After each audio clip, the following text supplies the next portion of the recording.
Habang tumatanda tayo, mas lalong nagiging mahalaga ang pagkain ng tama. Ito ay isang mahalagang hakbang tungo sa maayos na kalusugan. Ang ating katawan ay nagbabago. Mas bumabagal ang metabolismo, humihina ang buto, at mas nagiging sensitibo ang ating immune system. Upang mapanatili ang magandang kalagayan ng ating kalusugan, kinakailangan na tayo ay kumain ng masustansyang pagkain, tulad ng prutas, gulay, at mga whole grains. Ang tamang nutrisyon ay makakatulong hindi lamang sa pagpapalakas ng ating immune system, kundi pati na rin sa pagpapanatili ng ating enerhiya at mood.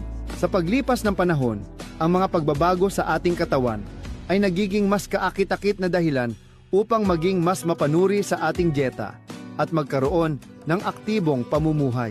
Kaya sa video na ito, ibabahagi namin ang 5 pinakamasustansyang pagkain na dapat isama sa dieta ng bawat senior na 65 taong gulang pataas. Hindi ito basta healthy lang.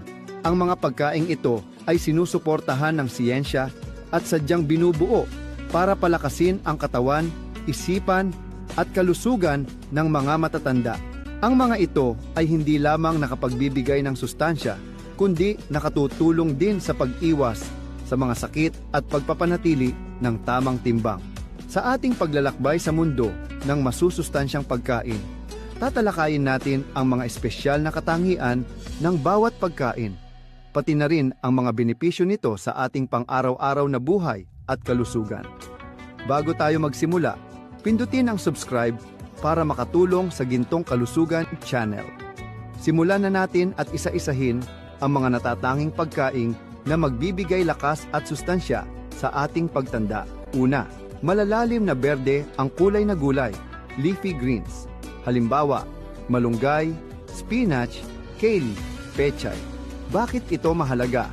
Mataas sa calcium, vitamin K, at folate na mahalaga para sa kalusugan ng buto at sa maayos na pag-andar ng katawan, kaya magandang isama ito sa iyong dieta. Nakakatulong sa bone health at sa pagpigil ng osteoporosis, na nagbibigay ng suporta para sa mas malakas at mas matibay na mga buto, na mahalaga sa pangkalahatang kalusugan at kakayahang kumilos sa araw-araw. Tumutulong din sa liver detox at pag-regulate ng blood pressure, na mahalaga upang mapanatili ang magandang kalusugan at maiwasan ang mga sakit na nauugnay sa atay at hypertension. Pro tip, isama ito sa sopas o igisa sa kaunting bawang at olive oil para masarap at masustansya. Pangalawa, root crops, mga pagkaing mula sa ugat. Halimbawa, kamote, ube, gabi. Ang mga root crops ay natural na mababa sa glycemic index, kaya maganda para sa blood sugar control, lalo na sa mga may diabetes. Mayaman din ito sa fiber, potassium, at antioxidants. Sa pamamagitan ng pagkakaroon ng mga root crops sa ating dieta, nakatutulong tayo hindi lamang sa pagpapababa ng panganib ng mataas na asukal sa dugo, kundi pati na rin sa pagpapabuti ng ating pangkalahatang kalusugan. Ang fiber mula sa mga ito ay nagbibigay ng pakiramdam ng kabusugan na makatutulong sa mga nagnanais magbawas ng timbang.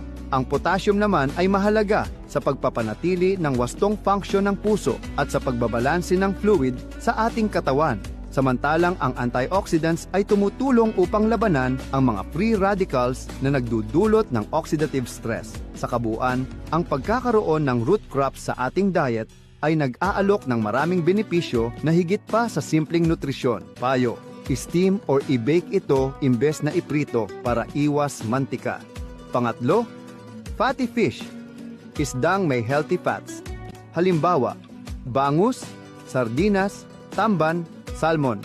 Ang mga isdang ito ay sagana sa omega-3 fatty acids na tumutulong para pababain ang kolesterol at maiwasan ang mga sakit sa puso, dagdagan ang antas ng glucagon at mapanatili ang tamang antas ng triglycerides sa dugo, protektahan ang puso, magpababa ng cholesterol levels, at mapanatili ang malusog na daloy ng dugo.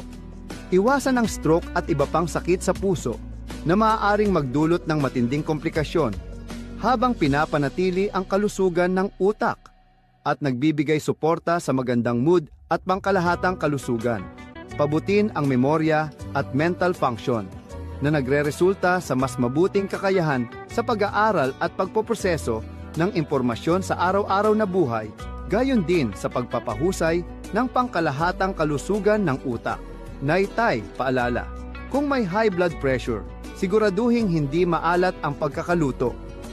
Pangapat, itlog, eggs. Oo, dati kinakatakutan ng itlog, pero ngayon, ito'y kilalang superfood lalo na para sa seniors.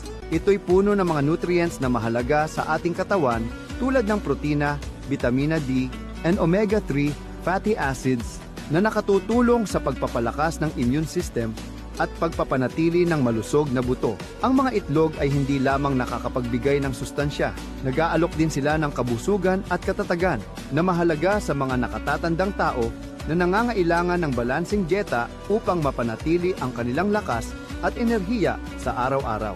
Mataas sa protein para sa muscle strength at naglalaman din ng essential amino acids na mahalaga para sa pagbuo at pag-repair ng mga kalamnan.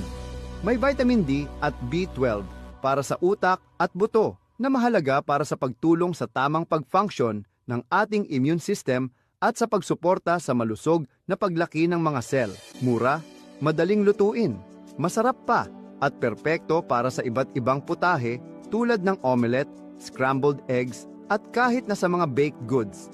Tamang luto, boiled o sunny side up with minimal oil. Panglima, berries at prutas na may matitingkad na kulay. Halimbawa, blueberries, strawberries, ubas, mansanas, bayabas. Ang mga prutas na ito ay may mataas na antioxidant content, tumutulong sa pagsugpo ng inflammation sa katawan, na maaaring magdulot ng iba't ibang karamdaman at maging sanhi ng mas mataas na panganib sa mga chronic diseases. Pagtibay ng immune system na nagreresulta sa mas malusog na katawan at mas kaunting panganib sa iba't ibang sakit.